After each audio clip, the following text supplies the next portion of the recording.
Ningún otro libro en las Escrituras revela la gloria de Dios y de Cristo con más esplendor que Apocalipsis. Sin embargo, ningún libro ha sido peor comprendido, mal interpretado y descuidado. En el capítulo 22, en el versículo 10, dice: «No selles las palabras de la profecía de este libro, porque el tiempo está cerca». Si hay algo que Dios quiere con respecto de este libro, es que sepamos lo que nos enseña. El libro comienza con una bendición, ahí en el 1:3. «Bienaventurado el que lee y los que oyen las palabras de esta profecía». Y termina con una bendición en el 22:7. «Bienaventurado el que guarda las palabras de la profecía de este libro». Es el único libro de la Biblia que comienza y termina con una promesa de bienaventuranza a quien lo lee. Se nos dice que tenemos que entenderlo porque el momento se acerca, y lo que en esencia eso significa es que este libro trata sobre el siguiente acontecimiento que aparece en la agenda mesiánica de Dios. Ahora bien, la clave del libro se encuentra en 1:1, la revelación de Jesucristo.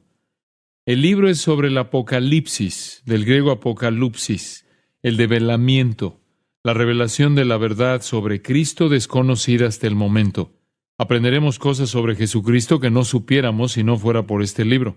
Esta es la revelación, de acuerdo con el 1:1, que Dios le dio para manifestar a sus siervos las cosas que deben suceder pronto, y la declaró enviándola por medio de su ángel a su siervo Juan. Dios quiso revelar a Jesucristo en gloria plena, y ello es una realidad futura. El versículo 2 dice que Juan lo escribió. Él, de acuerdo con los 2 y 3, nos dice: ha dado testimonio de la palabra de Dios y del testimonio de Jesucristo, y de todas las cosas que ha visto. Bienaventurado el que lee y los que oyen las palabras de esta profecía y guardan las cosas en ella escritas, porque el tiempo está cerca. Esta última afirmación no está necesariamente relacionada con el tiempo en sí, sino más bien con la secuencia de los acontecimientos. Es el siguiente acontecimiento que aparece en la agenda de acontecimientos mesiánicos de Dios. Por tanto, es una revelación de Jesucristo, y Él es revelado en toda la gloria de la segunda venida, de la que recibimos un anticipo en su primera venida en el monte de la transfiguración, cuando en Mateo 17:1 y 2 mostró a sus discípulos fugazmente la gloria de su segunda venida. El versículo 4 nos brinda una introducción un poco más formal.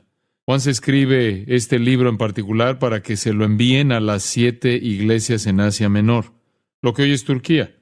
Las 7 iglesias aparecen en los capítulos 2 y 3.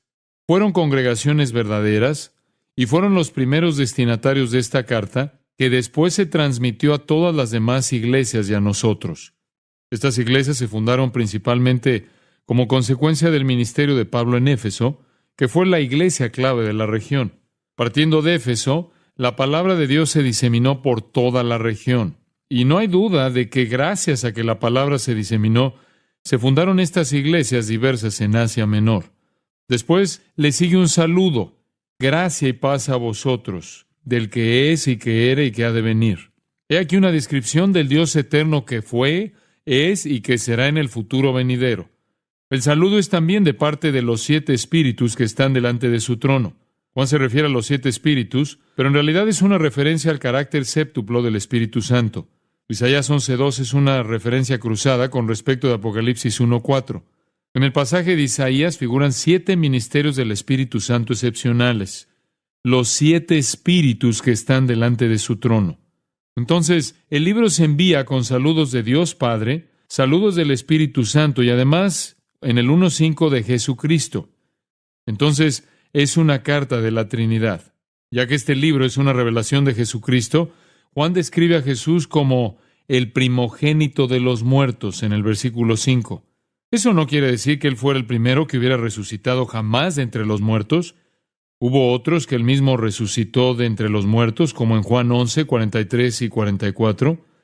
El término significa que de todos los que serán resucitados de entre los muertos, incluidos los santos, Él será el primero, el más importante, el líder y más grande de todos los que jamás resuciten. Todos los hombres que han vivido resucitarán de entre los muertos, algunos a resurrección de vida y otros a resurrección de condenación, de acuerdo con Juan 5:29. Pero de todos los que han resucitado, Él es el más importante. Él, de acuerdo con Apocalipsis 1:5, es el soberano de los reyes de la tierra. El libro es de la Trinidad, comunicado por un ángel a Juan, quien lo copió y nos lo transmitió para que lo leamos. Luego, Juan nos recuerda que primero se le envió a las 7 iglesias y que está dedicado al que nos amó y nos lavó de nuestros pecados con su sangre, de acuerdo con el 5:6, y nos hizo reyes y sacerdotes para Dios su Padre. A Él sea gloria, imperio, por los siglos de los siglos. Amén. Después de la dedicatoria, el versículo 7 dice, He aquí que viene con las nubes, y todo ojo le verá, y los que le traspasaron, y todos los linajes de la tierra harán lamentación por Él. Sí, amén. Vemos que se nos presenta el libro de parte de la Trinidad, dedicado a Jesucristo, que viene y que cuando venga, todo ojo lo verá. Eso es un avance de lo que trata todo el libro, de la venida de Jesucristo, quien dice en el versículo 8, Yo soy el Alfa y el Omega, el que es, y que era, y que ha de venir, el Todopoderoso. Eso significa Dios en su esencia y Cristo en su relación excepcional con Dios dentro de la Trinidad. Así es que en los versículos 4 al 8 encontramos solo información preliminar. El libro es de la Trinidad para las 7 iglesias, para que lo diseminen mediante Juan. Está dedicado a Jesucristo, quien viene y quien es, ni más ni menos, Dios Todopoderoso. El libro trata sobre la segunda venida de Jesucristo. Es sobre su regreso y sobre los hechos que ocurrirán cuando Él regrese. Cuando vemos el versículo 9, Juan recibe la primera de una serie de visiones que Dios le preparó. Háganse la idea de que en su mente hay cierta incredulidad con respecto de por qué Dios le permitiría a él un privilegio así. Yo, Juan, vuestro hermano y copartícipe vuestro en la tribulación, en el reino y en la paciencia de Jesucristo, estaba en la isla llamada Patmos por causa de la palabra de Dios y el testimonio de Jesucristo. Para callarlo y sacarlo de la corriente dominante, los líderes religiosos lo exiliaron a la isla de Patmos hasta la hora de su muerte. Sin embargo, él continuó predicando a Cristo y predicando la palabra de Dios hasta entonces. Juan continúa diciendo ahí en el versículo 10, yo estaba en el Espíritu, esto es bajo el control del Espíritu Santo en una forma única, en el día del Señor. Puede que algunos crean que se refirió al domingo específicamente. Hay quienes piensan que habla en sentido profético, como si dijera, yo estaba en el Espíritu en el día del Señor en plenitud. Mas yo, en particular, me inclino por la idea que él estaba adorando un domingo, el día del Señor. Estaba en el Espíritu. Juan dice en los versículos 10 y 11, oí detrás de mí una gran voz como de trompeta que decía, escribe en un libro lo que ves y envíalo a las 7 iglesias que están en Asia, a Éfeso, Esmirna, Pérgamo, Tiatira, Sardis, Filadelfia y Laodicea. Esas ciudades existieron en realidad, y en realidad tenían iglesias con congregaciones de verdad. Entonces, cuando Juan se volvió a ver quién le estaba hablando, tuvo una visión de Jesucristo, en versículo 12. Él ve a Jesucristo moviéndose entre 7 candeleros de oro, que representan las 7 iglesias. 7 es el número de la plenitud. Esta es una representación de todas las iglesias y Cristo se mueve entre las iglesias ministrándolas. En el versículo 16 dice, tenía en su diestra 7 estrellas. El versículo 20 indica que las 7 estrellas son los ministerios de las 7 iglesias.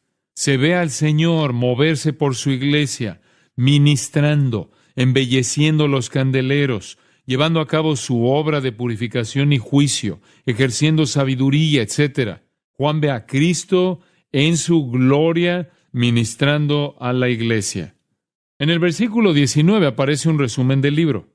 Escribe las cosas que has visto, que es la primera visión, y las que son las cosas que están dirigidas a la época en la que vive Juan, capítulos 2 y 3 de Apocalipsis, y las que han de ser después de estas, que comienzan en el capítulo 4. Este es el bosquejo del libro. Luego, las cosas que son comienzan con la revelación de Cristo en la época de la iglesia.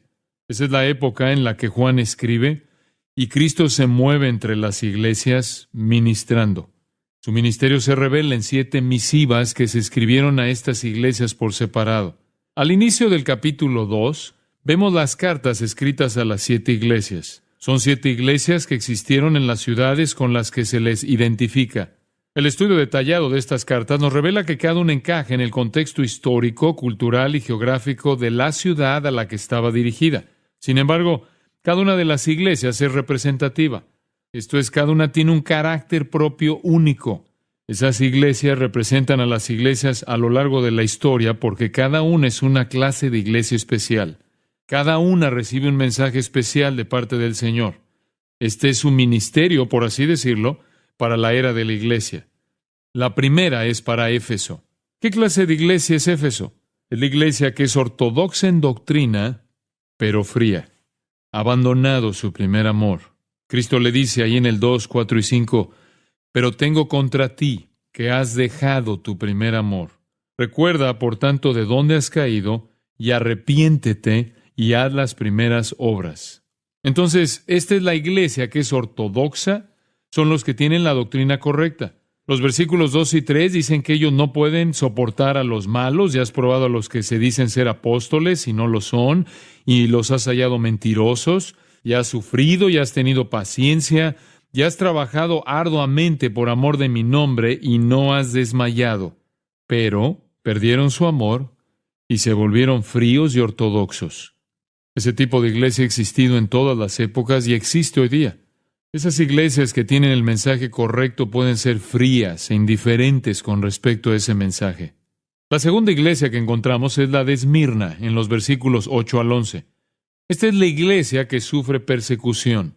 El versículo 10 dice, no temas en nada lo que vas a padecer.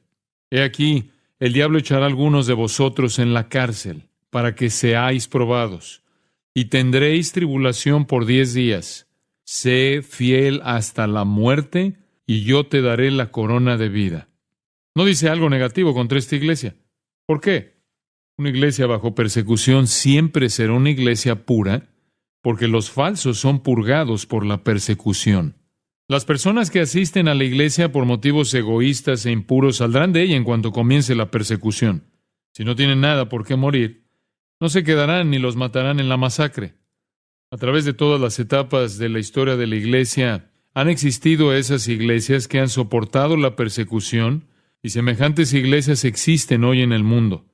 La tercera carta está dirigida a la iglesia en el pueblo de Pérgamo, ahí en el capítulo 2, versículos 12 al 17. Esta es la iglesia casada con el mundo, la iglesia mundana.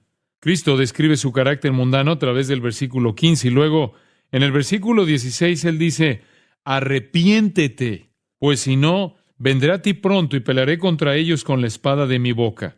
En todas las etapas de la historia de la iglesia ha habido iglesias centradas en lo mundano, donde las personas no se salen del mundo, sino que le sirven al mundo, acomodan los deseos del mundo y aceptan el camino que sigue la sociedad. Luego el Señor tiene un mensaje para una cuarta clase de iglesia representada por la asamblea de Tiatira en el 2, 18 al 29. Tiatira es la iglesia que tolera el pecado. En esta iglesia en particular, ellos toleraban una mujer por el estilo de Jezabel que estaba seduciendo a los sirvientes a cometer fornicación y a comer cosas dadas en sacrificio a los ídolos. Se les advierte por qué toleraban el pecado, no se abstenían del pecado y no purgaban sus filas. Siempre hay iglesias así. En el capítulo 3, versículos 1 al 6, se nos presenta la quinta iglesia, Sardis. Es fácil ver el problema de esta iglesia. El versículo 1 dice, tienes nombre de que vives y estás muerto. Esta es la iglesia muerta. Realizaban algunas cosas en ella que les harían pensar a ustedes que estaba viva, de acuerdo con el versículo 2, pero estaba a punto de morir. ¿Ustedes han visto este tipo de iglesia? Quizás ustedes provienen de una así. Nunca sucede nada. No hay vida, ni crecimiento, ni productividad, ni frutos, ni gozo. La sexta, en el 3, 7 al 13, es la iglesia en Filadelfia. Esta es la iglesia fiel. En el versículo 8, Cristo dice, has guardado mi palabra y no has negado mi nombre. Esta es una iglesia que encontró una puerta abierta y entró por ella, por lo que podrían considerarlo una iglesia misionera. La última de las 7 aparece en el 3, 14 al 22. Estos versículos destacan la iglesia de la Odisea, la iglesia apóstata, la iglesia condenada, la iglesia...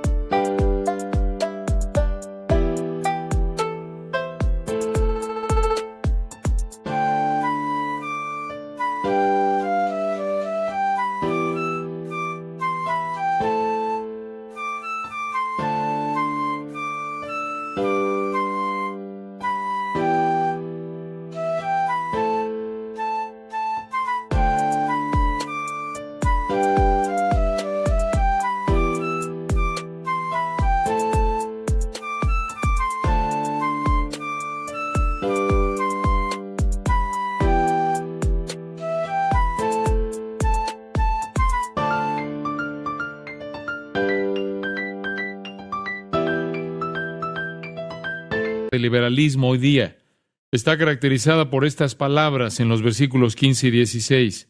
Yo conozco tus obras, que ni eres frío ni caliente. Ojalá fueses frío o caliente, pero por cuanto eres tibio y no frío ni caliente, te vomitaré de mi boca. Esta es la iglesia rechazada, falsa. Permítanme resumir. Primero que todo, en el capítulo 2, tenemos la iglesia fría, ortodoxa. Luego tenemos la iglesia que sufre persecución, seguida de la iglesia casada con el mundo, la iglesia que tolera el pecado, la iglesia muerta, la iglesia fiel y la iglesia apóstata. Cada una de ellas, como dije, era una iglesia real y representa iglesias de todas las etapas de la historia. Luego, el mensaje a esas iglesias es a todas las iglesias a lo largo de toda la historia de la iglesia. Creo que estas 7 cartas se pueden aplicar a la iglesia de hoy día. Ustedes dicen, ¿cómo sabemos qué clase de iglesia es una iglesia? Yo les diré cómo. Una iglesia ha de caer en estas categorías particulares cuando la influencia dominante en la iglesia se orienta a una de esas áreas. Si la influencia dominante en la iglesia es la ortodoxia fría, la iglesia reflejará un punto de vista frío y ortodoxo, aun cuando algunos de sus miembros sean apasionados. Si la influencia dominante es la indiferencia hacia Dios, sin producción y sin vida, es una iglesia muerta, aunque pueda haber algunas personas que demuestren una vida espiritual. Cualquiera que sea la influencia dominante, esta le da carácter a la iglesia. Si la iglesia está caracterizada por un número dominante de personas fieles que entran por la puerta abierta y llevan consigo la palabra de Dios, esta será señalada como una iglesia fiel, del tipo de la de Filadelfia. El final de Apocalipsis 3 es el final del mensaje a las iglesias. No oímos la palabra iglesia de nuevo en el libro de Apocalipsis hasta el final mismo, en el capítulo 22, cuando Jesús dice, yo Jesús he enviado mi ángel para daros testimonio de estas cosas en las iglesias. La iglesia no aparece a partir de aquí hasta que se le llama a la iglesia por otro nombre en el reino milenario, y es el de novia. La última palabra en el capítulo 3 es iglesias. Cada uno de los mensajes a las iglesias termina de la misma forma. El que tiene oído, oiga lo que el Espíritu dice a las iglesias. Lo vemos en el 2:7, 11, 17, 29, en el 3:6, 13, 22. ¿Qué quiere decir esto? Quiere decir que el mensaje a esas iglesias va más allá de ellas hasta todo el que tenga oído espiritual. Ahora llegamos al capítulo 4 y dejamos la era de la iglesia. A menudo las personas se preguntan, ¿dónde entra el rapto? Está en los espacios en blanco entre los capítulos 3 y 4. Tenemos la iglesia en la tierra en los capítulos 2 y 3. De pronto aparecemos en el cielo en el capítulo 4. El tema del cielo es la adoración. En el 4:1 leemos, después de esto miré, y he aquí una puerta abierta en el cielo. Y la primera voz que oí, como de trompeta, hablando conmigo, dijo, sube acá, y yo te mostraré las cosas que sucederán después de estas. Ahora pasamos a la fase 3 del plan. Hemos examinado las cosas que has visto y las que son en los capítulos 1 al 3. Ahora comenzaremos a examinar las que han de ser después de estas, como dice el 1:19. El curso de la cronología y del plan está diseñado muy cuidadosamente. Observe el 4:2. Y al instante yo estaba en el Espíritu. Lo que significa que a él lo guiaba el Espíritu hacia esta visión. Esto es lo que él vio. He aquí un trono establecido en el cielo, Y la palabra griega para establecido supone la idea de permanencia. Este no es cualquier trono pasajero, es un trono eterno, permanente, el trono de Dios. Sabemos esto porque de acuerdo con el versículo 3, el aspecto del que estaba sentado era semejante a piedra de jaspe, esto es diamante, y de cornalina, esto es rubí. Y había alrededor del trono un arco iris, semejante en aspecto a la esmeralda. Tal arco iris de esmeralda es reflejo de la fidelidad de Dios. En su visión, Juan está siendo testigo de Dios en su trono en el cielo, y Juan está al descubrir qué va a suceder cuando el cielo comience a actuar sobre la tierra. Primero, averigüemos quién está allá arriba. Versículo 4.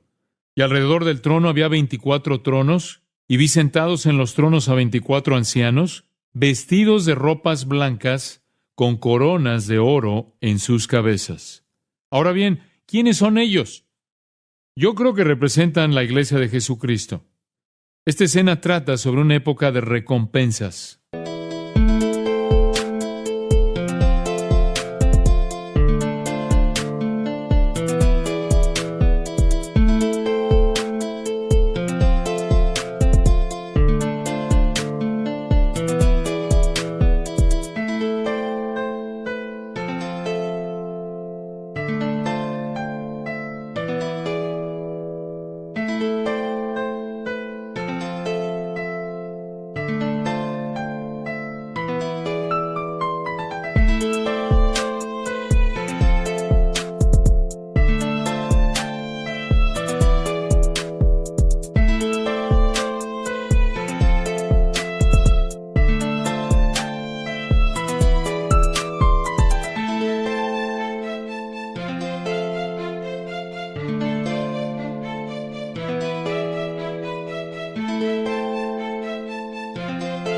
El énfasis está en las coronas doradas en las cabezas de los ancianos.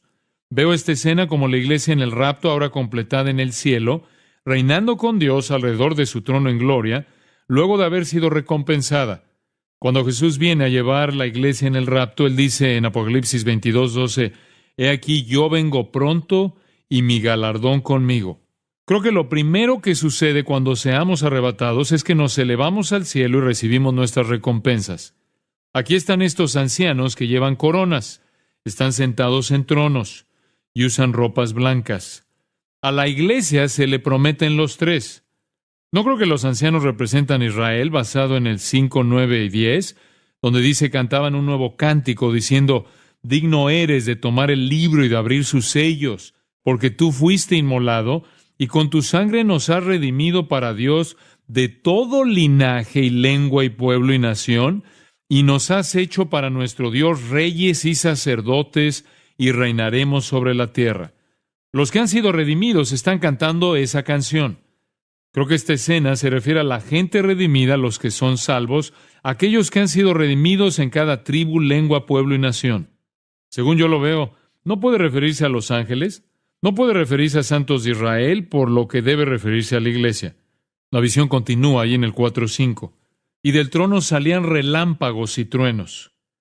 Entonces Juan ve de nuevo la visión del Espíritu séptuplo ante el trono divino. Entonces Juan dice en el versículo 6, y delante del trono había como un mar de vidrio semejante al cristal. La imagen es semejante a la de Ezequiel 1. Juan describe 4 criaturas vivas alrededor del trono. Creo que son ángeles, y Juan los describe como en adoración, versículos 9 al 11. Todo el cielo está en adoración. Los ángeles, los santos, la iglesia, todos están dando alabanza y gloria a Dios. Como dije antes, de eso es de lo que se trata el cielo. El cielo es un lugar donde todo el mundo adora a Dios. Y eso es lo que Juan ve cuando tiene esta visión del cielo. Pero entonces algo interesante sucede en el capítulo 5. Se interrumpe la adoración. Versículo 1. Y vi en la mano derecha del que estaba sentado en el trono un libro. ¿Saben lo que es? Es el documento de propiedad de la tierra porque estaba, versículo 1, sellado con 7 sellos. La ley romana exigía que un título fuera sellado 7 veces. Enrollaban el pergamino hasta un lugar, lo sellaban, lo enrollaban un poco más, lo sellaban de nuevo, y así hasta 7 sellos. La razón de tantos sellos es que nadie podía abrir fácilmente el documento sin ser descubierto. Creo que este es el testamento de Dios para darle la tierra a Jesucristo. Esa fue su promesa en el Salmo 2, 8, 9, cuando el Señor dijo, pídeme y te daré por herencia a las naciones. Los quebrantarás con vara de hierro, como vasija de alfarero los desmenuzarás. Esa fue la promesa al Hijo.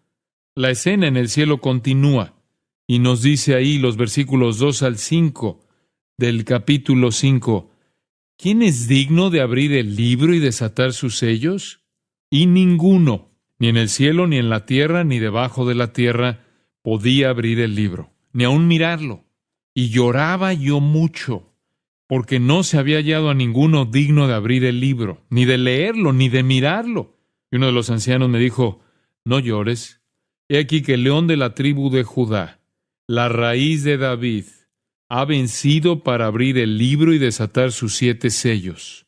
Uno de los ancianos, que es un representante de los redimidos, sabe que Jesucristo es el único digno de abrir ese pergamino. El versículo 6 describe a aquel que avanza en medio de las criaturas vivas. Estaba en pie un cordero como inmolado, que tenía 7 cuernos. Esto significa poder pleno. 7 significa plenitud. El cuerno del animal hace referencia al poder. Y continúa, y 7 ojos, que se refieren a sabiduría perfecta, los cuales son los 7 espíritus de Dios, de nuevo el Espíritu Santo. Versículo 6 lo indica. Con que aquí está Jesucristo, lleno de sabiduría del Espíritu de Dios y lleno de poder. Versículo 7, vino y tomó el libro de la mano derecha del que estaba sentado en el trono.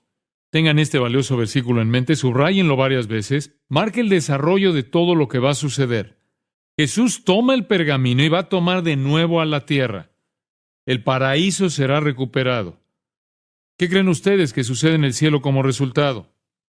Versículos 8 al 14 indican que provoca mayor adoración. ¿Por qué está tan emocionado el cielo? Están cansados de la rebelión en la tierra. Cuando ven que Cristo ha tomado el pergamino y comienza a desenrollarlo y lo trae de nuevo a la tierra, se emocionan. Hay gloria y alabanza y adoración, culminando en esta maravillosa declaración en el versículo 12. El Cordero que fue inmolado es digno de tomar el poder, las riquezas, la sabiduría, la fortaleza, la honra, la gloria y la alabanza. Apenas se puede leer esto sin pensar en el Mesías. Esta fase final del plan comienza en el cielo. Dios en el trono sostiene el título de propiedad de la tierra. Mientras el cielo está adorando, buscando a alguien apropiado para tomar el título y recuperar la tierra, el Cordero viene a tomar el título de propiedad y recuperar la tierra. Eso provoca más muestras de alegría de nuevo. El capítulo 6 comienza cuando el Señor despega los sellos. Hay 7 sellos y cada uno que se rompe revela otra cosa que va a suceder en la tierra. El primer sello es la paz, de acuerdo con los versículos 1 y 2, donde dice, vi cuando el Cordero abrió uno de los sellos, y oí a uno de los 4 seres vivientes decir como con voz de trueno, ven y mira. Y miré, y he aquí un caballo blanco, y el que lo montaba tenía un arco, y le fue dada una corona, y salió venciendo y para vencer. ¿Quién es este montando en un caballo blanco? Es un conquistador que no necesita usar arco y flecha porque no tenía que guerrear. La suya es una conquista pacífica. El periodo de la tribulación en la tierra comienza entonces con una falsa paz motivada por el anticristo. Pueden comparar estos versículos con Daniel 9:27. Hace un pacto con el pueblo de Dios e instaura una falsa paz, de manera que es un falso Cristo, que trae lo que parece ser la paz, pero no dura mucho porque el segundo sello se rompe en el versículo 4 y se revela otro caballo, solo que este es rojo. Estos son los 4 jinetes del Apocalipsis. Observa lo que dice el versículo 4. Al que lo montaba le fue dado poder de quitar de la tierra la paz y que se matasen unos a otros. El segundo sello es la guerra. Eso da lugar a la ruptura del tercer sello, versículos 5 y 6. Y miré, y aquí un caballo negro, y el que lo montaba tenía una balanza en la mano. Y oí una voz de en medio de los 4 seres vivientes que decía, 2 libras de trigo por un denario, y 6 libras de cebada por un denario. Eso significaría que la persona obtuvo casi 1,5 pintas de cebada y 1/3 de esa cantidad en trigo por un día de trabajo. En otras palabras, uno trabaja todo un día para ganar lo suficiente para obtener apenas lo que una persona come. Esas son condiciones de hambre. El versículo termina: no dañes el aceite ni el vino. Esa es la comida del rico. La gente común no podía ni tocarlo.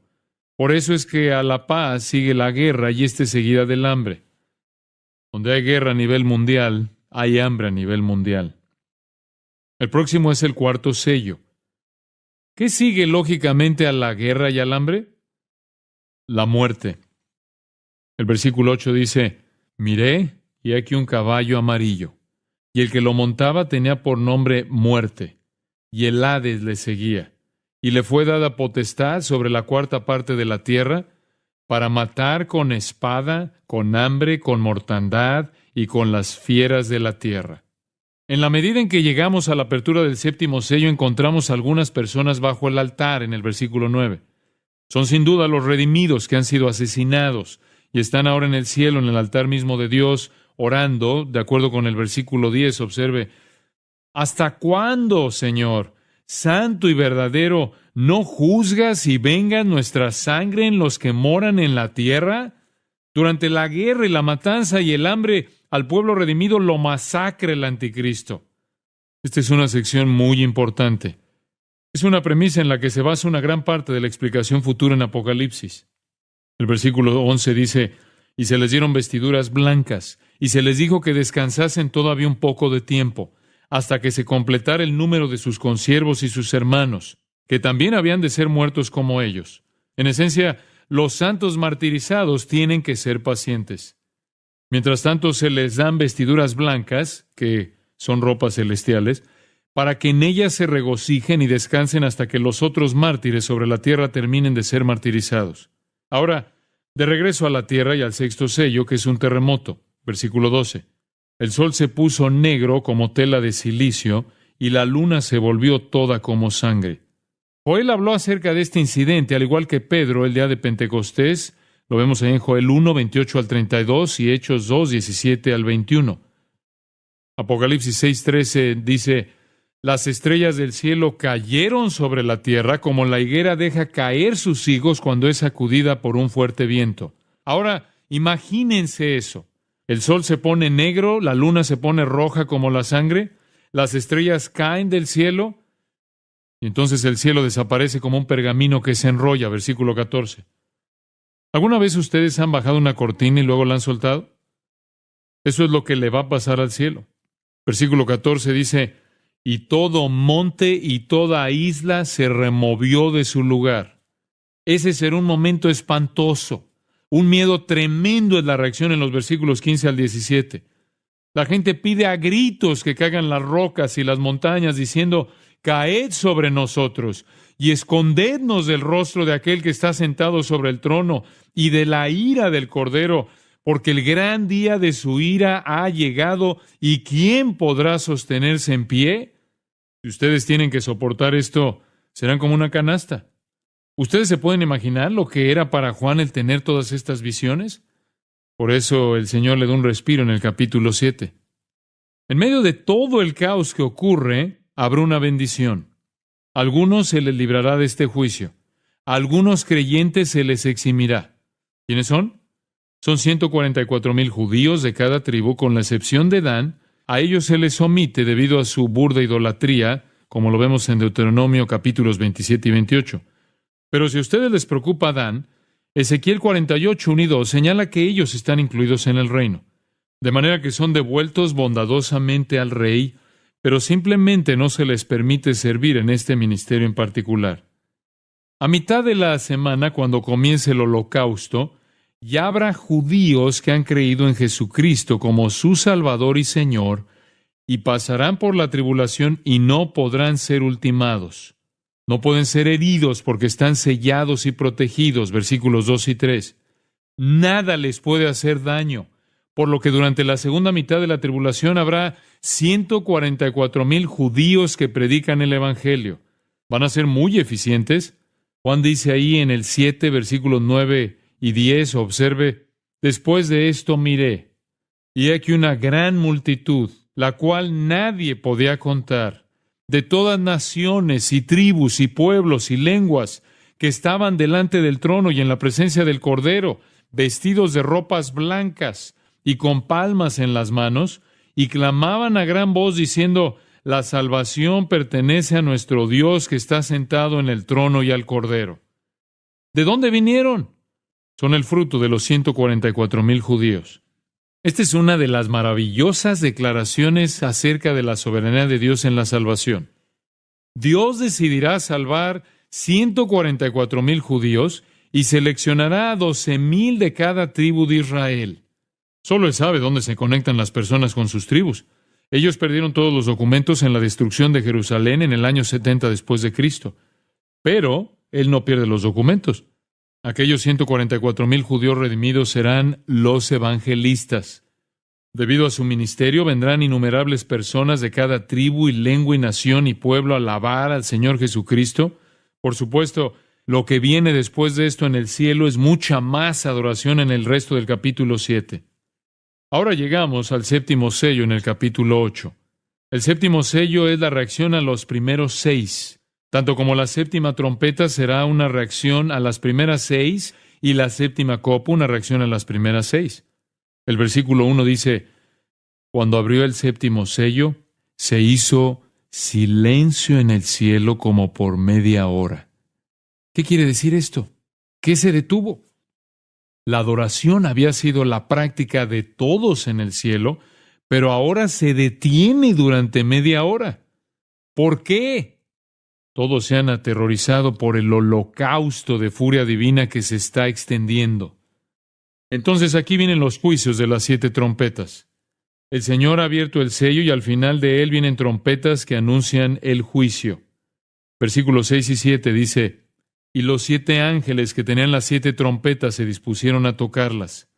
El primer ángel tocó la trompeta, y hubo granizo y fuego mezclados con sangre, que fueron lanzados sobre la tierra. Y la tercera parte de los árboles se quemó, y se quemó toda la hierba verde. Ese es un juicio a la vegetación, y un juicio a la vegetación es un juicio al hombre porque él no puede vivir sin vegetación en la mayoría de los lugares. Es también un juicio a los animales porque ellos no pueden vivir sin vegetación tampoco. Juan continúa, versículos 8 y 9. Observe. El segundo ángel tocó la trompeta, y como una gran montaña ardiendo en fuego fue precipitada en el mar. Y la tercera parte del mar se convirtió en sangre. Y murió la tercera parte de los seres vivientes que estaban en el mar. Y la tercera parte de las naves fue destruida. Imagínense esto. Dios juzga, y un tercio de la vegetación desaparece. Un tercio del mar se vuelve como de sangre, y la tercera parte de las criaturas del mar mueren. Entonces, flotando en un tercio de los mares del mundo está este desorden maloliente, podrido y putrefacto. El hombre no fue capaz de reconocer el regalo de Dios en la creación y por eso Dios se la quita. El hombre no fue capaz de darle a Dios la gloria por las cosas maravillosas que Él había hecho, la hierba verde, las plantas y los árboles, el mar y todos los seres vivos que están en Él. El hombre no glorificó a Dios y por eso Dios se lo quita. Entonces la tercera trompeta suena en los versículos 10 y 11. Observe lo que dice. Y cayó del cielo una gran estrella, ardiendo como una antorcha, y cayó sobre la tercera parte de los ríos, y sobre las fuentes de las aguas. Y el nombre de la estrella es Ajenjo. Y la tercera parte de las aguas se convirtió en ajenjo, y muchos hombres murieron a causa de esas aguas, porque se hicieron amargas. Luego este es el juicio al agua de beber. Todos los manantiales del agua de beber se han puesto amargos, y un tercio de ella es destruida como el resto. La cuarta trompeta suena en el versículo 12 y se oscurece una tercera parte del sol. ¿Ustedes saben qué efecto tendrá eso sobre el calendario y sobre la vida diaria? No sé la clase de caos que eso provocará. Asimismo, dice el versículo 12, la tercera parte de la luna y la tercera parte de las estrellas, para que se oscureciese la tercera parte de ellos, y no hubiese luz en la tercera parte del día, y asimismo de la noche. Es probable que el cielo se llene de raros eclipses. Entonces Juan dice, versículo 13, oí un ángel volar por en medio del cielo, diciendo a gran voz, ¡ay, ay, ay de los que moran en la tierra! A causa de los otros toques de trompeta que están para sonar los 3 ángeles. En el capítulo 9, la cuarta trompeta suena y cae una estrella del cielo, de acuerdo con el 9:1. ¿Cuál es el significado de eso? Es Lucifer, y él tiene la llave del abismo sin fondo. ¿Ustedes saben quién está en el abismo sin fondo? Son demonios que han sido arrojados allí por Dios. Pero Lucifer obtiene la llave y baja para abrir el abismo sin fin. ¿Qué va a suceder? Todos esos demonios que han sido arrojados allí por miles de años van a salir finalmente. El versículo 2 dice, subió humo del pozo como humo de un gran horno, y se oscureció el sol y el aire por el humo del pozo. Cuando salen son como langostas, exactamente como una plaga que barre la tierra, como lo vemos en el 3. ¿Ustedes saben por qué la tribulación va a ser una época terrible? Todos los demonios arrojados en el infierno se van a soltar para sumarse a los que ya están en la tierra. A partir del versículo 4 dice, y se les mandó que no dañasen a la hierba de la tierra, ni a cosa verde alguna, ni a ningún árbol, sino solamente a los hombres que no tuviesen el sello de Dios en sus frentes. Y les fue dado, no que los matasen, sino que los atormentasen 5 meses. Y su tormento era como tormento de escorpión cuando hiere al hombre. Y en aquellos días los hombres buscarán la muerte, pero no la hallarán, y ansiarán morir, pero la muerte huirá de ellos.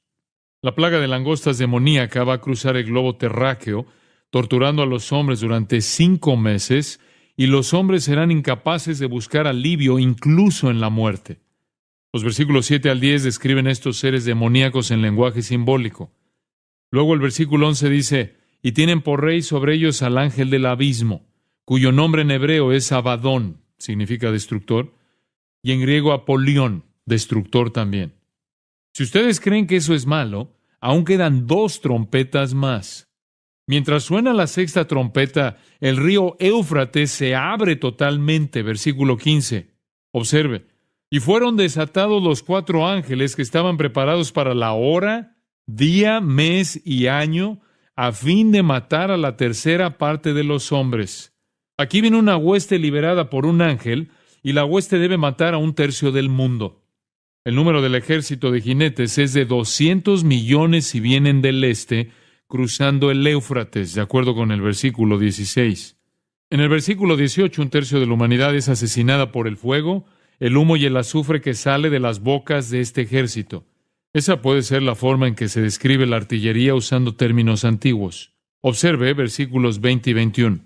Y los otros hombres que no fueron muertos con estas plagas, ni aun así se arrepintieron de las obras de sus manos, ni dejaron de adorar a los demonios y a las imágenes de oro, de plata, de bronce, de piedra y de madera, las cuales no pueden ver, ni oír, ni andar, y no se arrepintieron de sus homicidios, ni de sus hechicerías, del griego farmakeia, drogas, ni de su fornicación, ni de sus hurtos. Los hombres no se arrepintieron, simplemente maldijeron a Dios. Entonces, esas trompetas son muy formidables. Las primeras 6 trompetas van a sonar al final de la tribulación. ¿Han notado ustedes que la iglesia no se menciona en absoluto? El capítulo 10 es otra pequeña pausa. Por eso a Juan se le da otra visión de la parte buena. Versículo 1 al 3 del capítulo 10, observe. Su rostro era como el sol, y sus pies como columnas de fuego. Tenía en su mano un librito abierto, y puso su pie derecho sobre el mar, y el izquierdo sobre la tierra. Y clamó a gran voz, como ruge un león, y cuando hubo clamado, 7 truenos emitieron sus voces. Entonces este ángel le dice a Juan en el versículo 4, sella las cosas que los 7 truenos han dicho, y no las escribas. El juicio a los pecadores es demasiado atemorizante y demasiado horripilante. La parte que ellos no revelan, de acuerdo con el versículo 7, es un misterio de Dios. Esa se terminará. Juan vio en esa visión el pequeño pergamino que representaba la propiedad de la tierra y le dijeron que se lo comiera. Así lo hizo y dijo en el versículo 10, era dulce en mi boca como la miel, pero cuando lo hube comido, amargó mi vientre. ¿Qué significa esto? Cuando yo veo la venida de Jesucristo en su gloria, tengo un sabor dulce, porque Cristo merece reinar en gloria, pero también tengo un sabor amargo. porque cuando Él viene en gloria a reinar, yo sé que eso significará la devastación y eterna maldición del mundo. Y por eso es dulce y amargo. Ahora, antes de que suene la séptima trompeta, echamos otra mirada a la gracia de Dios en el capítulo 11. Aquí están mis dos personas favoritas en la Biblia, y ni siquiera sé quiénes son. Pero si el Señor está buscando voluntarios, yo me ofrezco. Los dos testigos son identificados como, capítulo 11, versículo 4, los dos olivos y los dos candeleros que están en pie delante del Dios de la tierra. Pero por supuesto que el mundo los va a odiar. La sociedad de la nueva era los va a odiar. Las personas que encuentran una explicación para el rapto diciendo que nos libramos de todas esas personas que nos impedían alcanzar el siguiente nivel de conciencia, los van a odiar, especialmente cuando prediquen a Jesucristo. Pero miren lo que sucede. Versículo 5, observe. Si alguno quiere dañarlos, sale fuego de la boca de ellos y devora a sus enemigos. ¿Yo podría acostumbrarme a eso? ¿A ustedes los están persiguiendo y provocando? ¿No creen el mensaje de ustedes y luego ellos tratan de quitarles sus vidas? Detengámonos ahí. El versículo 6 dice que tienen poder para cerrar el cielo. Dicho de otra manera, ellos pueden entrar a un lugar, predicar el Evangelio de Jesucristo, y en lo que predican provocarán que ocurra una sequía. Luego ellos pueden controlar los elementos. Observe el versículo 6. Estos tienen poder para cerrar el cielo, a fin de que no llueven los días de su profecía, y tienen poder sobre las aguas para convertirlas en sangre y para herir la tierra con toda plaga cuantas veces quieran. Ahora bien, ¿qué piensan ustedes que saldrá en las noticias cada noche?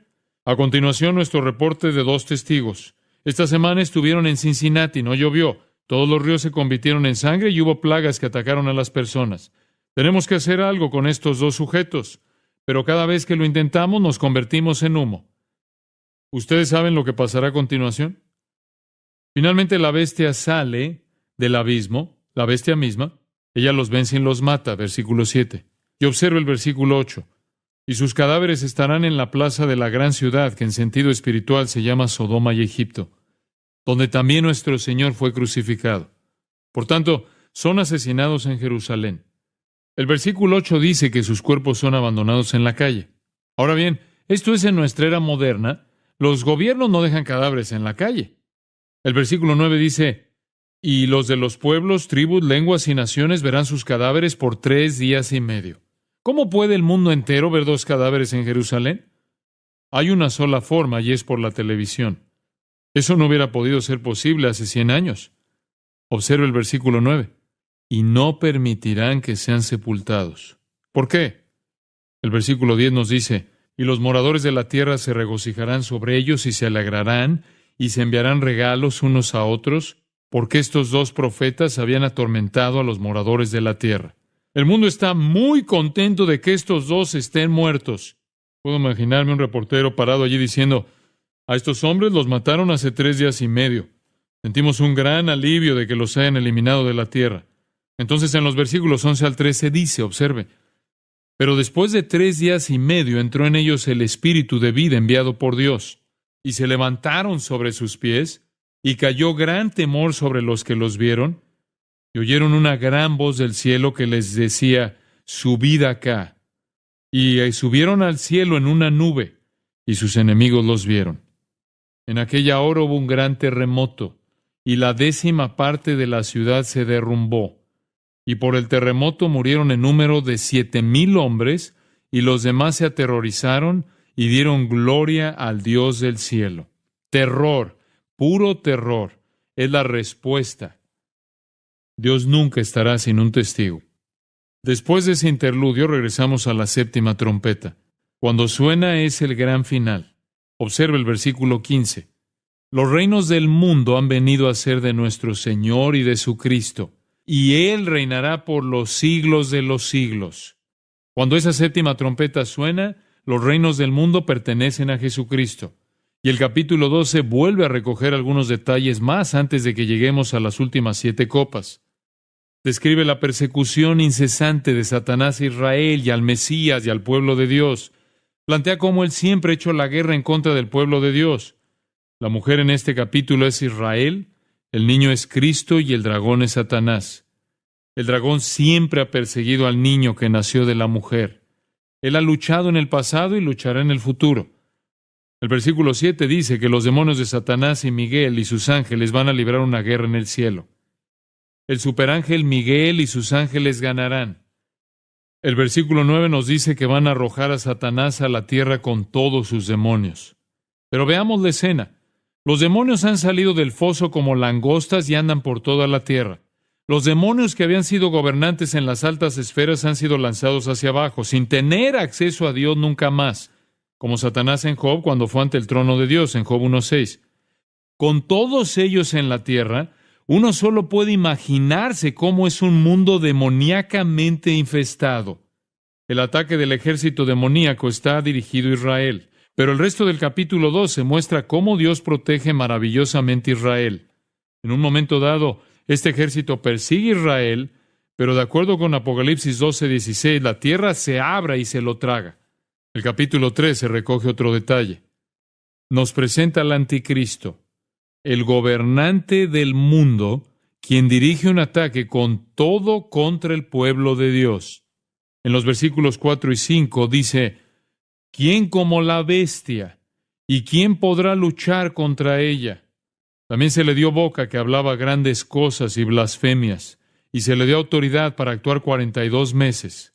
Esos son 3 años y medio, es la segunda mitad de la tribulación. Y observe lo que dice los versículos 6 y 7. Y abrió su boca en blasfemias contra Dios, para blasfemar de su nombre, de su tabernáculo y de los que moran en el cielo. Y se le permitió hacer guerra contra los santos y vencerlos. También se le dio autoridad sobre toda tribu, pueblo, lengua y nación. También tiene una corte. Apocalipsis 13, 11 al 18 nos presenta al falso profeta. La bestia es el anticristo. El falso profeta es su corte. De la misma manera que Faraón tenía Janes y Jambres, como nos dice 2 de Timoteo 3:8, Balac tenía a Balaam en Números capítulos 22 y 24, y Absalón tenía a Aitofel en 2 de Samuel capítulos 15 al 17, el anticristo tendrá su corte. La misión del falso profeta es el de señalar a todos al anticristo y decirles a que lo adoren, como dice Apocalipsis 13:12. Realiza algunos milagros y señales falsas y hace que las personas construyan una gran imagen a la bestia y después le infunde aliento por medio de las influencias demoníacas, como lo señalan los versículos 13 al 15. Así crea un ídolo endemoniado. Para entonces, el mundo está tan absolutamente influido por el demonio que todo el mundo pudiera convertirse en un loco de atar, como el endemoniado gadareno en Marcos 5, 1 al 13. Entonces, el mundo entero está lleno de demonios y ellos lo controlan todo. Hacen que la imagen hable y que el mundo entero adore al anticristo. Esa es la tarea del falso profeta. En la visión que tiene Juan, ve que las personas no tienen un número, no podían ni comprar ni vender, no podían funcionar en la sociedad. El número era 666. Esto no es significativo, excepto que representa al hombre. El hombre fue creado en el 6º día. 7 es el número perfecto de Dios, y por mucho que el hombre se esfuerce, él será 666. No llega a la perfección. Es el número del sistema del hombre. Las personas no pueden funcionar en esta sociedad a menos que tengan el número en la frente o en las manos, como dice el versículo 16. Casi llegamos a ese punto hoy día. Ya tenemos tarjetas de crédito y números. Si ustedes tienen una tarjeta de cajero automático, pueden insertar la tarjeta en la máquina en el banco o en la tienda, entra su número personal y obtiene el dinero o hace la compra. Pero relacionado con su número personal de la tarjeta de banco están sus antecedentes financieros. Las autoridades pueden descubrir exactamente quiénes son ustedes y averiguarlo todo sobre ustedes. Por lo tanto, ustedes pueden ver que si en el futuro decidieran que no podían ni comprar ni vender, lo único que tienen que hacer es cancelar su número cuando solo existe una sociedad sin dinero. Entonces, el anticristo gobernará el mundo y lo controlará todo debido al poder que tiene. Apocalipsis 14:1 mira la victoria del Señor Jesucristo. Los 144,000 están en el cielo cantando alabanzas por la victoria de Jesucristo. El holocausto llega a su esencia final en el Armagedón. En el capítulo 14 comenzamos a tener una perspectiva del Armagedón y en el versículo 15 el concepto de meter la hoz usada en la siega y en la cosecha, siempre habla de juicio. El Señor viene en juicio aterrador. El versículo 20 lo resume todo. Y fue pisado el lagar fuera de la ciudad, y del lagar salió sangre hasta los frenos de los caballos, por 1,600 estadios. Esto significa que la sangre medía alrededor de 1,5 metros y abarcaba una distancia de alrededor de 320 kilómetros. Eso es lo que mide Israel, y se utiliza para simbolizar la masacre. Las uvas no tienen ningún poder contra los pies de Dios Todopoderoso, por lo que vemos a Dios apisonando su juicio. El versículo 12 alienta a los santos a perseverar en el juicio venidero. Si alguien muere como un mártir, dice el versículo 13, bienaventurados de aquí en adelante los muertos que mueren en el Señor. No hay por qué preocuparse. Dios está preparando su ira y juicio. Al llegar al capítulo 15, llegamos a los últimos 7 juicios. La revelación de esos juicios se asemeja a las balas de una ametralladora Gatling y sucede al final justo de la tribulación. Estas últimas 7 plagas son el final de la ira de Dios. Versículo 1 lo indica. El versículo 8, observe, dice, y el templo se llenó de humo por la gloria de Dios y por su poder, y nadie podía entrar en el templo hasta que se hubiesen cumplido las 7 plagas de los 7 ángeles. En el capítulo 16, Dios hace que el humo llene el cielo y los ángeles irrumpen, se vierte la primera copa y el versículo 2 dice, vino una úlcera maligna y pestilente sobre los hombres que tenían la marca de la bestia y que adoraban su imagen. Esto es como el mendigo con las llagas en Lucas 16, 20 y 21. Puede muy bien referirse a llagas cancerosas. Inmediatamente después de eso, se vierte la segunda copa sobre el mar, versículo 3, y éste se convirtió en sangre como de muerto, y murió todo ser vivo que había en el mar. Eso resultaría en una increíble inmundicia fétida con una superficie de criaturas muertas. Versículo 4 presenta la siguiente copa. El tercer ángel derramó su copa sobre los ríos y sobre las fuentes de las aguas, y se convirtieron en sangre. Ya esto no es destrucción de la cuarta o tercera parte de algo, sino de todo. Este es un juicio de devastación, la contaminación de toda el agua potable.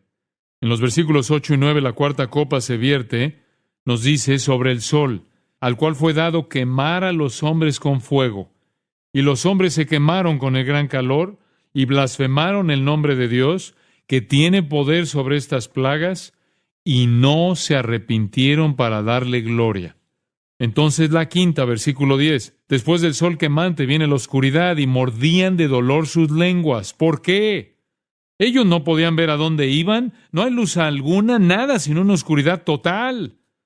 Por eso son susceptibles a un daño y un dolor terribles, y no pueden hallar alivio porque no pueden ver dónde están. Luego el versículo 11 dice que blasfemaron contra el Dios del cielo por sus dolores y por sus úlceras, y no se arrepintieron de sus obras. Eso nos lleva de nuevo a la primera plaga. Ustedes pueden ver que todas estas plagas son acumulativas. Observe el versículo 12. El sexto ángel derramó su copa sobre el gran río Éufrates. Ahora es el momento en que los reyes del este lleguen, versículo 13. A eso le sigue el Armagedón, la batalla final en la llanura de Armagedón. Yo he estado ahí. He estado parado en la llanura. Napoleón dijo que era la mejor ubicación para una batalla que él hubiera visto sobre la faz de la tierra. Y observe lo que dice el versículo 13. 3 espíritus inmundos a manera de ranas. Estos son demonios de una característica especial.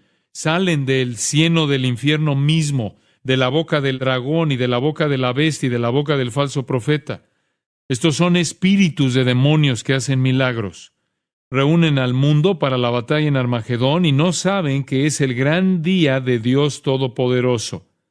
El mundo llega a Armagedón a luchar. Daniel 11 lo describe. Los reyes del norte bajan y arrasan el sur. El rey del este llega. El oeste se incluye. Los reyes del este vienen. En medio de toda la lucha del cielo viene Jesucristo. Por último, la séptima copa se vierte al final del capítulo 16.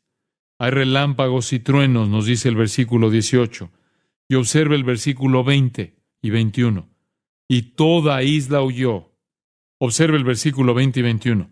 Y toda isla huyó, y los montes no fueron hallados. Y cayó del cielo sobre los hombres un enorme granizo como del peso de un talento.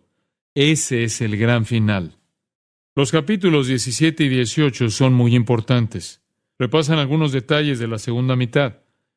La pregunta que uno se hace aquí es, Juan, ¿y qué hay con la religión en la tribulación? ¿Habrá religión? Capítulo 17 indica que habrá religión. Si la verdadera iglesia es una novia, ¿cuál es la falsa iglesia? Es una prostituta. Ella, versículo 1, está sentada sobre muchas aguas. Versículo 2 dice que los reyes de la tierra se han embriagado con el vino de su fornicación. Versículo 3, ella está sentada sobre la bestia. La prostituta está montada en el anticristo. Esto ilustra el poder político del anticristo unido al sistema falso religioso mundial de la prostituta. Pero al anticristo lo consume su propio poder, versículo 16, de manera que a la larga él devora a la prostituta. Y entonces, versículo 17, él se coloca por sobre todo el mundo. Yo creo que en ese momento es cuando el falso profeta da forma a la imagen de la bestia y al mundo entero se le ordena adorarla, como lo vemos en el 13:15. Ahora el capítulo 18 nos lleva de regreso y nos invita a hacernos otra pregunta. ¿Cómo está la economía mundial en este momento? En medio de todo el caos, un ángel dice, versículo 2, ha caído la gran Babilonia y se ha hecho habitación de demonios. Babilonia es el nombre del último sistema económico mundial. Los demonios se han hecho dueños del mundo. Las naciones se han entristecido. Observe lo que dice el versículo 5. Sus pecados han llegado hasta el cielo y Dios se ha acordado de sus maldades. Cuando todo el sistema se derrumban las economías de todas las naciones. Y entonces los reyes de la tierra dicen, versículos 10 y 11, ¡ay de la gran ciudad de Babilonia, la ciudad fuerte, porque en una hora vino tu juicio! Y los mercaderes de la tierra lloran y hacen lamentación sobre ella, porque ninguno compra más sus mercaderías. ¿Ya a nadie le importa el dinero? Están tratando simplemente de sobrevivir. ¿Quién va a ir de compras? ¿Quién va a ir entonces al mercado? A nadie le va a importar, versículos 12 y 13, la mercadería de oro, de plata, de piedras preciosas, de perlas, de lino fino, de púrpura, de seda, de escarlata, de toda madera olorosa, de todo objeto de marfil, de todo objeto de madera preciosa, de cobre, de hierro y de mármol, y canela, especias aromáticas, incienso, mirra, olíbano, vino, aceite, flor de harina, trigo, bestias, ovejas, caballos y carros, y esclavos, almas de hombres. El comercio marítimo va a desaparecer, de acuerdo con el versículo 17. El sistema de transporte se arruina, la gente se va a echar tierra en la cabeza, versículo 19, a llorar y a lamentar por la pérdida de su sistema. Mientras todos en la tierra se lamentan, observe lo que dice el versículo 20. Alégrate sobre ella, cielo, y vosotros, santos, apóstoles y profetas. ¿Saben qué será lo peor en el mundo? Versículo 22. La música terminará. Nos dice, y voz de arpistas, de músicos, de flautistas y de trompeteros no se oirá más en ti. Ni música, ni artesanos, ni arte. Es el fin de todo. Se acabó la fiesta sobre la tierra. Entonces, ¿qué pasa en el capítulo 19? La fiesta comienza en el cielo. En el versículo 1 hay un aleluya. En el versículo 3, aleluya. En el versículo 4, aleluya. En el versículo 6, aleluya. ¿Por qué está el cielo tan emocionado? Aleluya, porque el Señor nuestro Dios Todopoderoso reina. Gocémonos, versículos 6 al 8, y alegrémonos y démosle gloria, porque han llegado las bodas del Cordero, y su esposa se ha preparado. Y a ella se le ha concedido que se vista de lino fino, limpio y resplandeciente, porque el lino fino es las acciones justas de los santos. Esto es lo que está sucediendo en el cielo con los redimidos. ¿Cómo llegamos allí? Juan dice, observe versículos 11 y 12, entonces vi el cielo abierto, y aquí un caballo blanco, y el que lo montaba se llamaba Fiel y Verdadero, y con justicia juzga y pelea. Sus ojos eran como llama de fuego, y había en su cabeza muchas diademas, y tenía un nombre escrito que ninguno conocía sino él mismo. Juan sigue describiéndolo a él en el versículo 13 y llegamos al versículo 14 y dice, y los ejércitos celestiales, vestidos de lino finísimo, blanco y limpio, le seguían en caballos blancos. Cristo regresa para establecer su reino, mientras llega Armagedón en gloria resplandeciente para establecer su reino sobre la tierra. Viene vestido de blanco, en un caballo blanco, y nosotros venimos con él en caballos blancos con vestidos blancos. Vamos para estar con él y regresamos en gloria con él. El final del versículo 16 dice que su nombre es Rey de Reyes y Señor de Señores. Y cuando él viene, el resultado es destrucción total en Armagedón. El resultado de Armagedón está en los versículos 17 y siguientes. Matanza, muerte. Él llama a las aves para que se coman la carne humana. En el versículo 20, tanto la bestia como el falso profeta son arrojados vivos al lago de fuego y azufre. Y versículo 21 indica que a las personas de los ejércitos que quedaban las matan con la espada. ¿Qué sucede a continuación? En el capítulo 20, el Señor establece su reino. Vean el versículo 4. Y vi tronos, y vivieron, estos son los santos, y reinaron con Cristo 1000 años. ¿Ustedes saben qué sucede al final de los 1000 años? De acuerdo con el versículo 7, Satanás se libera por un corto tiempo, después de haber estado en cautiverio los 1000 años. Sale al mundo. Cuando el reino comenzó, algunas personas entraron en él en sus cuerpos físicos. Se casarán, tendrán hijos y repoblarán la tierra. Ahora bien, algunas de estas personas no creerán en Jesucristo, aun cuando Él ha estado reinando en la ciudad de Jerusalén durante 1000 años. En realidad eso no es tan sorprendente. La gente tampoco lo reconoció a Él la primera vez que vino.